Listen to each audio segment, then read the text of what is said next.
Fortunately, to some extent, this was the global war on terror, and the exaggerated focus on Iran as part of the axis of evil were features of the foreign policy of the previous administration. It gives me great pleasure to use those words, the previous administration.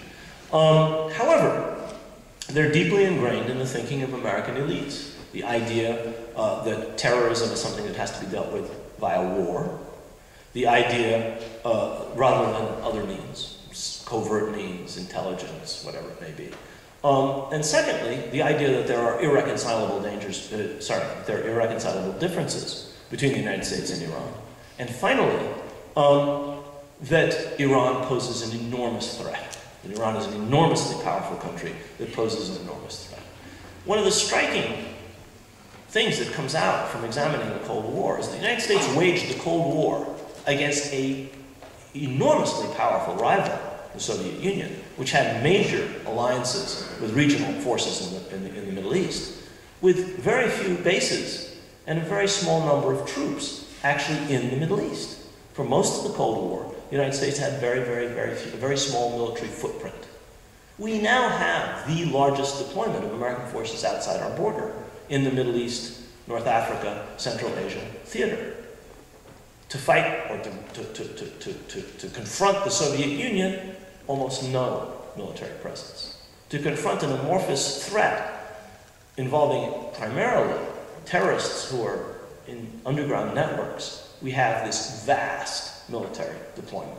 And I argue here in this book that this global war on terror, this idea that we're engaged in a mini Cold War with Iran, in fact justifies this, but confuses people.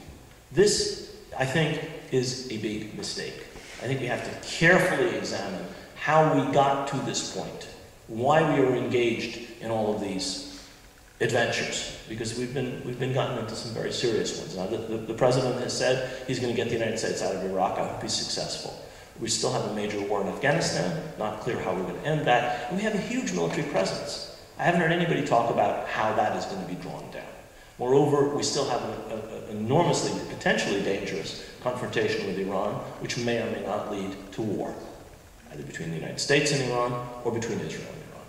I suggest in this book that we have to re-examine all of these issues if we're to avoid the kinds of pitfalls that we got into during the Cold War, and if we're to avoid the pitfalls that I suggest this mini Cold War with Iran may get us into. Thank you very much.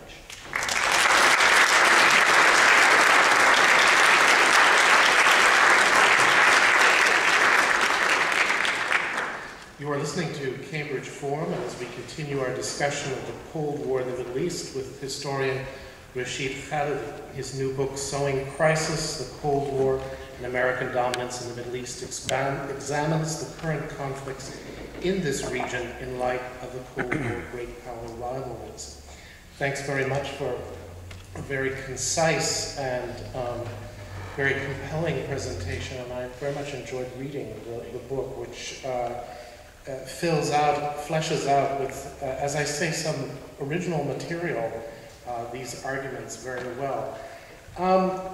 I'm not a political scientist, so forgive me if you know, I'm an anthropologist by training, and so that if the questions seem a bit naive, but you present an argument about the Cold War, which is a widely accepted story as essentially a polar conflict between the U.S. and its allies in the world, and particularly the Middle East, and the Soviets and theirs.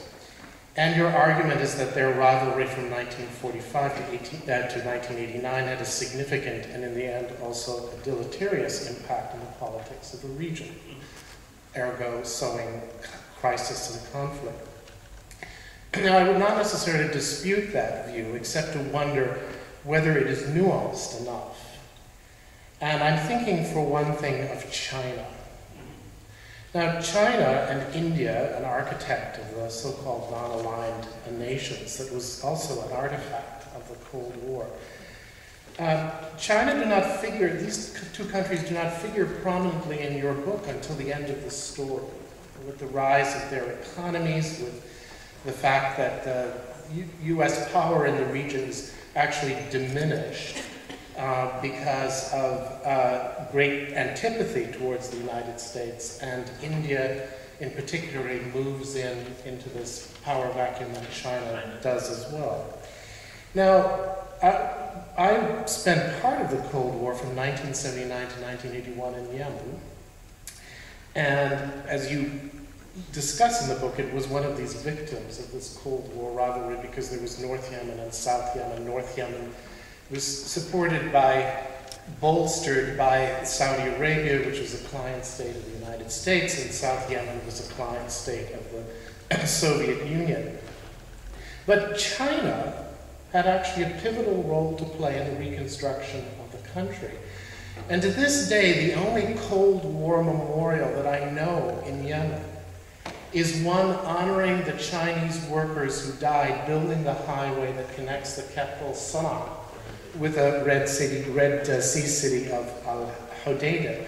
So this leads me to wonder whether Yemen was exceptional insofar as Chinese participation in the affairs of the country are concerned, or whether a story of the stark polarities between the US and the Soviet Union may not be enough to capture the nuances of the Cold War and their impact on the region. And this leads me to a related question, because I'm going to try to anticipate what your answer is going to be. You seem to be concerned with politics in the sense of what is sometimes called, in your discipline, hard power. I'm not sure I like this term, but that's, so for example, arms that people can call to use in the exercise of force, the monopolization of scarce resources, the ability to intervene in national politics, including orchestrating coups, which you talk about at length in your book. And in that sense, China arguably could not have played a major role in the Middle East. So in a way, this attention to hard power suggests that there were certain actors who could play this, but other actors could not. But if you look at the question in terms of soft power, in the form, for example, of development aid, in which both the United States and the Soviet Union played a hand, and certainly in terms of the spread of popular culture by the United States in the region at this time as well, the story, it seems to me, would become more complicated, but I'm wondering whether, in fact, the argument would at all change. So those are my two questions, and then perhaps we could open it up to the floor. Those are good questions. Thank you, Steve. I think that my perspective on China might have been determined by my point of view, the place that I started thinking about this, which was Beirut, which, unlike Yemen, you're absolutely right about Yemen, which, unlike Yemen, was not a place where the Chinese had made enormous inroads. You're absolutely right about Yemen, where they had a role that was quite important, that major road building effort that they made and other things that they did. In Beirut, they had a huge embassy, and they had a presence, but neither in terms of hard power, though they did ship weapons to various Middle Eastern countries, nor in terms of soft power did they have the kind of impact that either the United States or the Soviet Union had. Mao Zedong enjoyed a brief period of popularity in the Arab world. His works were translated into Arabic. All kinds of stuff was translated from Chinese into Arabic, as were things from Russian and obviously things from English. But I think that in that competition in most parts of the Middle East, whether Turkey and Iran or Israel and the Arab countries around it, and most of the countries in North Africa, I don't think China had the same kind of weight in either soft or hard power that did the Soviet Union. I think it had more impact in the Horn of Africa, Yemen, other parts of sub-Saharan Africa, where it was very much more successful, I think, in a variety of ways. Partly because many of them were really searching for a sort of a third way, where they would have to go with the United States or the Soviet Union. And maybe that had to do with the fact that the places that I concentrated on, Lebanon, Arab-Israeli, Iran, Iraq, were zones of conflict, where they were seeking both elements of hard power, as you put it, and diplomatic support, and that the Soviet Union and its allies, or the United States, even more so, we're able to give. Now, you're absolutely right in your second point. I really don't give